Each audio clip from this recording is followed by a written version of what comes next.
అసెంబ్లీకి రావాలని కోరుకుంటున్నామన్నారు ఎమ్మెల్యే ఆది శ్రీనివాస్. కానీ ఆయన మాత్రం అసెంబ్లీకి రాకుండా ఇంట్లో కూర్చుంటున్నారని అన్నారు.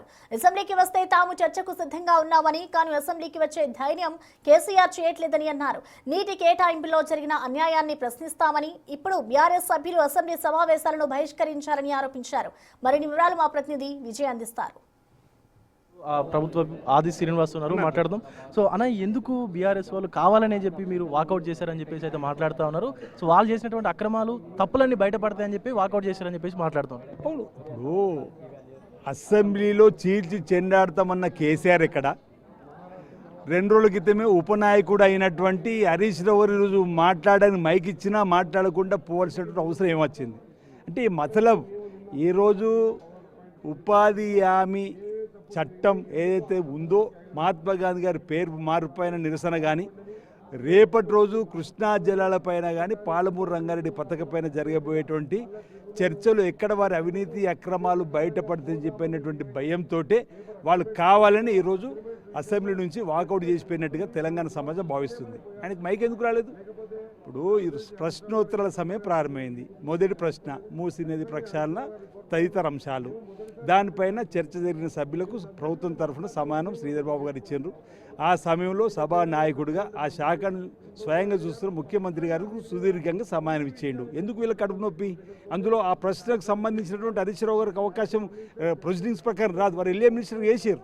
మరి వారికి అన్ని సభా నియమావళి తెలిసి కూడా వారు మాట్లాడే ప్రయత్నం చేయడం, ఆ తర్వాత 2వ ప్రశ్నకు వచ్చింది. 3వ ప్రశ్నకు వచ్చే రోజు వారి 3వ ప్రశ్నలో సబితా ఇంద్రారెడ్డి గారు, సునీత లక్ష్మారెడ్డి గారు, హరీష్ రావు ముగ్గురు కలిసి ఒక ప్రశ్న మైక్ సబితా ఇంద్రారెడ్డి గారికి ఇచ్చారు. గౌరవ స్పీకర్ గారు నేనేం మాట్లాడుతా అంటారు, వారు మాట్లాడరు, మేము మాట్లాడాలని చెప్పండి, మీకు మైక్ వచ్చిందన్నాం. తర్వాత సెకండ్ సునీత లక్ష్మారెడ్డి గారికి ఇచ్చారు, తను మాట్లాడు, మీరు మాట్లాడాలని చెప్పండి, మేము అంటూ స్పీకర్ అన్నారు. తను కూడా మాట్లాడక హరీష్ రావుకి ఇవ్వమంటే హరీష్ రావు మైక్ వచ్చింది, హరీష్ రావు మాట్లాడుతున్నారు. ఆ 3వ ప్రశ్నకు సంబంధించిన ప్రశ్న వేయాలి, కానీ వారు కావాలని మూసీ నదికి రాజకీయం చేయాలని చెప్పండి సభా నాయకుడు అయినటువంటి రేవంత్ రెడ్డి గారి పైన విష ప్రచారంతో కండల్లో మంట నిప్పులు పోసుకొని వారిపైన మాట్లాడిన మాట చూశారు.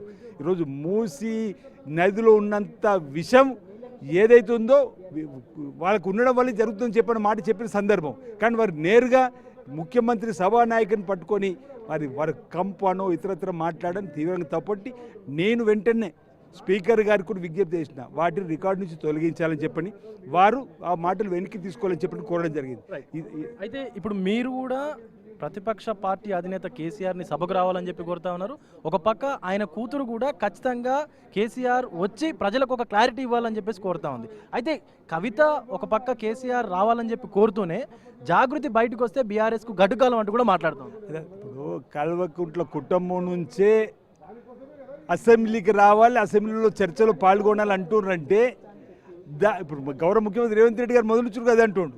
9.5 సంవత్సరాల్లో జరిగినటువంటి అవినీతి అక్రమాలు వెలికి వస్తాయని చెప్పిన భయంతోనే వాళ్ళు అసెంబ్లీకి ముఖం చాటేస్తున్నారని. ఈరోజు కవిత సైతం నువ్వు అసెంబ్లీకి రావాలని చెప్పని తండ్రిని కోరుతుందంటే, ఈరోజు ఇంకో మాట కూడా అనేది మొన్న సంతోష్ రావిల్లో హరీష్ రావిల్లో బంగారం అయితే తెలంగాణ బంగారం కాలేదన్నది. అనేక మంది ఎమ్మెల్యేలు భూ కబ్జాలు శిఖం కబ్జాలు చేసిర్రు, మా అన్న కూడా పాత్ర ఉందన్నది. ఈరోజు ఆఖరికి కవిత తండ్రి పైనే అసెంబ్లీకి రా, పాలమూరు రంగారెడ్డిపై మాట్లాడని చెప్పని. ఇంకోటి జూరాల నుంచి శ్రీశైలం మార్చడానికి కోసం కూడా మా నాన్నకు తెలియదేమో హరీష్ రావుకి తెలిసి అంటుంది. ఒకవేళ వాస్తవాలు మీరు చెప్తే నీకు కూడా విచారణలు చెప్తాను చెప్పి అంటుంది. ఇప్పుడు భవిష్యత్తు ఎక్కడ వాస్తవాలు బయటకు వస్తాయని చెప్పి భయపడే రానట్టుగా మేము భావిస్తాం. ఎందుకు రావట్లేదు అంటే గతంలో మొన్న వచ్చినప్పుడు కూడా కేవలం 3.5 నిమిషాలు మాత్రమే ఉండి వెళ్ళిపోయింది కేసీఆర్, రాలేదు అసలు. ఇప్పుడు కూడా ఈ రోజు కూడా రాలేదు. మరి ఎట్లా చూడవచ్చు అసలు దీన్ని?